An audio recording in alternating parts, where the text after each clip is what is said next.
काँग्रेस आघाडीनं यापैकी 70 पैकी 47 जागा या ठिकाणी जिंकलेल्या आहेत। तर तिथं सांगली, मिरज, कुपवाड महानगरपालिका या ठिकाणी भाजप ही वर्चस्व गाजवताना दिसते।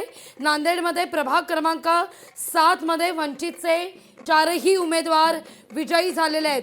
तर छत्रपती संभाजीनगरमध्ये भाजपची एक हाती सत्तेकडे वाटचाल आहे।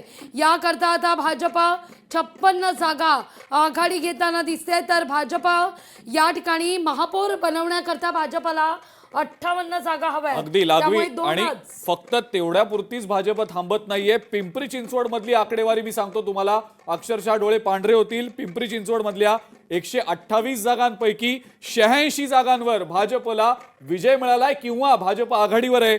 राष्ट्रवादी काँग्रेस थेट 33 जागांवर फेकली गेलेली आहे। शरद पवारांच्या राष्ट्रवादीला तर केवळ एका ठिकाणी आघाडी आहे सध्या, आणि शिवसेना ठाकरे गट याला एकही जागा नाहीये। शिवसेना शिंदेची जी आहे 60 ठिकाणी आघाडीवर आहे। म्हणजे या बाकीच्या पक्षांना अक्षरशः पालापाचोळा करून टाकलाय भाजपनं पिंपरी चिंचवडमध्ये। म्हणजे एकीकडे पुण्यात भाजपनं मुसंडी मारलेलीच होती जोरदार, पुण्यापाठोपाठ पिंपरी चिंचवडमध्ये सुद्धा भाजपला एक हाती सत्ता मिळताना दिसतीये। महायुतीतल्या इतर पक्षांना सोबत घेण्याची देखील भाजपला गरज नाहीये। लोकशाही मराठी ऐका, पहा, जागरूक रहा।